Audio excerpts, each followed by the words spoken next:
Hi, ഇന്നത്തെ വീഡിയോയിൽ തലശ്ശേരി സ്പെഷ്യലായ ഒരു അടിപൊളി ബ്രേക്ക്ഫാസ്റ്റ് ഐറ്റമായ മുട്ട സുർക്കയാണ് നമ്മൾ ചെയ്യാൻ പോകുന്നത്.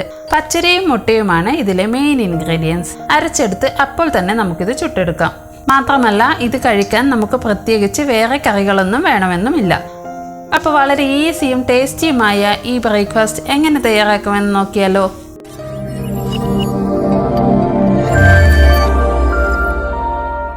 ഇതിനായി ഞാൻ 1 കപ്പ് പച്ചരി ഓവർനൈറ്റ് കുതിർത്ത് വെച്ചിരുന്നു. മിനിമം ഒരു 3-4 മണിക്കൂറെങ്കിലും പച്ചരി കുതിർന്ന് വരണം.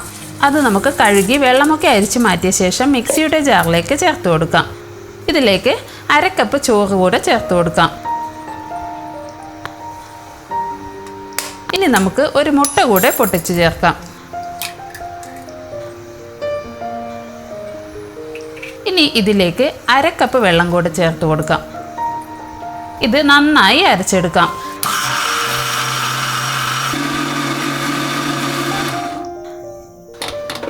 അരയ്ക്കുമ്പോൾ വളരെ ഫൈനായി അരക്കേണ്ടതില്ല, ചെറിയൊരു തരിതരിപ്പോടെ വേണം അരച്ചെടുക്കാൻ. ഇത് ഒരുപാട് അങ്ങ് ലൂസാകാൻ പാടില്ല. അങ്ങനെ ആയാൽ ഇത് ചുട്ടെടുക്കുമ്പോൾ നന്നായി അങ്ങ് പൊങ്ങി വരില്ല. ഏകദേശം ഇഡ്ഡലി മാവിൻ്റെയൊക്കെ ഒരു അയവിനാണ് ഇത് അരച്ചെടുക്കേണ്ടത്. അതിനനുസരിച്ച് വെള്ളം ചേർത്താൽ മതി. ഇനി ഇതിലേക്ക് നമുക്ക് ഒരു ചെറിയ സവാള, അതായത് ഒരു 1/4 കപ്പ് വരും, അത് ചേർത്ത് കൊടുക്കാം. 1/4 കപ്പ് ക്യാരറ്റ് പൊടിയായി അരിഞ്ഞത് കൂടെ ചേർക്കാം. ചെറിയൊരു എരിവിന് വേണ്ടി 2 പച്ചമുളക് കൂടെ ഇതുപോലെ ചെറുതായി അരിഞ്ഞു ചേർക്കാം. കുട്ടികൾക്കൊക്കെ കൊടുക്കാനാണെങ്കിൽ ഉള്ളിലത്തെ കുരു എടുത്തു കളഞ്ഞ ശേഷം പച്ചമുളക് ചേർത്താൽ മതി. ഇനി ഇതിലേക്ക് ആവശ്യമായ ഉപ്പ് കൂടെ ചേർത്ത് കൊടുക്കാം. എന്നിട്ട് നന്നായി ഇതുപോലെ മിക്സ് ചെയ്തെടുക്കാം. ഇനി നിങ്ങളുടെ കയ്യിൽ കറിവേപ്പില ഉണ്ടെങ്കിൽ അതുകൂടെ ചെറുതായി അരിഞ്ഞു ചേർക്കാം.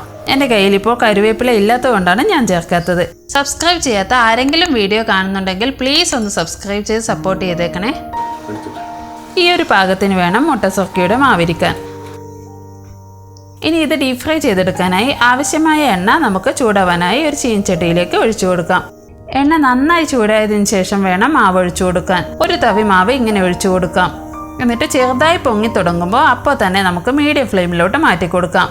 എന്നിട്ട് ഇങ്ങനെ പ്രസ് ചെയ്ത് കൊടുക്കുമ്പോൾ അത് നന്നായി അങ്ങ് പൊങ്ങി വരും.